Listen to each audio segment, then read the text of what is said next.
இனிய மாலை வணக்கம். சூரியோதயம் சன்ரைஸ் செய்திப்பாகம் 269 நவுலவதி தில்லைத்தேவன்.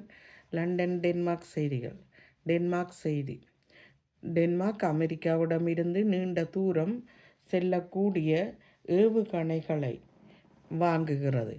மறைமுக பயண ஏவுகணைகளை டென்மார்க் அமெரிக்காவிடமிருந்து வாங்குவதாக வெளிநாட்டு இராணுவ விற்பனை அமெரிக்காவின் வெளித்துறை ஒப்புதல் அளித்துள்ளது.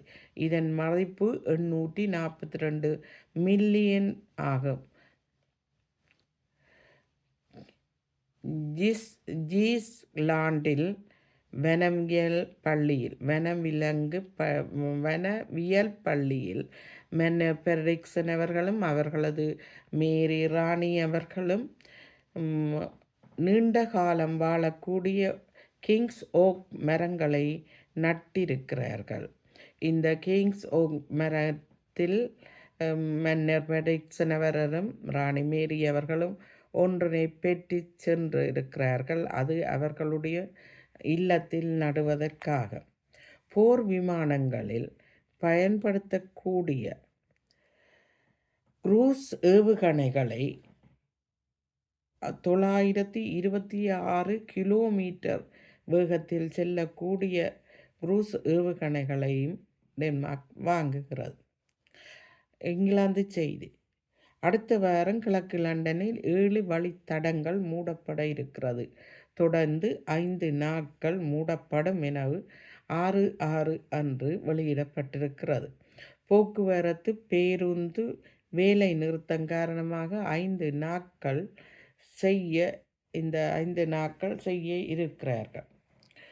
கீத்ரு விமான நிலையத்தின் வாகன முனையம் நாளில் 23/6 அன்று அந்த வாகன தரிப்பிடம் மூடப்பட இருக்கிறது. இது பல அடுக்கு வாகனங்கள் நிறுத்துமிடமாக இருக்கிறது. 23/6 அன்று மூடப்பட்டது. பின்னர் அது மாற்றி அமைக்க இருக்கிறார்கள் அதன் முன்பகுதியை. இதனால் இத்திட்டம் தொடர்ந்து மூடப்படலாம் எனவும் அறிவிக்கப்பட்டிருக்கிறது.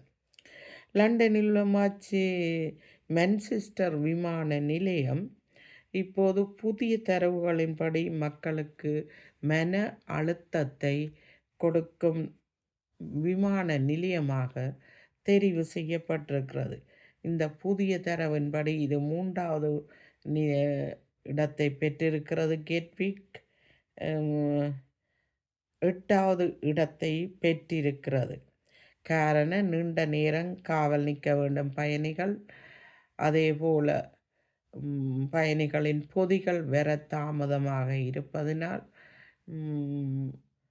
நீண்ட வரிசையில் நிற்பதினாலும் மன அழுத்தம் ஏற்படுவதாக மக்கள் தெரிவித்திருக்கிறார்கள். இதனை ஒரு புதிய தரவு தெரிவித்திருக்கிறது. லண்டனில் 400 வணிக கடைகள் மூடப்பட இருக்கிறது.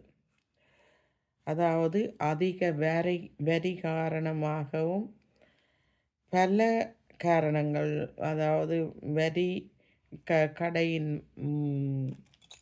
வாடகை, தொழிலாளர் சம்பளம் என்று எல்லாம் கூடிக்கொண்டு போவதால் அவர்கள் இந்த கடையை இப்போது மூடுவதற்காக கொஞ்சம் விலைகளை குறைத்து விற்பனையை தொடங்கி இருக்கிறார்கள்.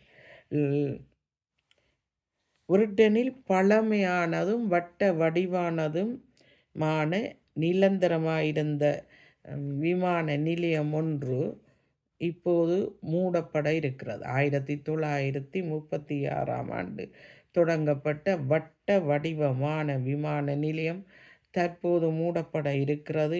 வெஸ்ட் எக்ஸ் பகுதியில் இந்த அடையாளமான விமான நிலையத்தை மூட இருக்கிறார்கள். நன்றி, வணக்கம். மீண்டும் ஒரு செய்திகளுடன் சந்திக்கும் வரை விடைபெறுபவர் நவுலவதி தில்லை.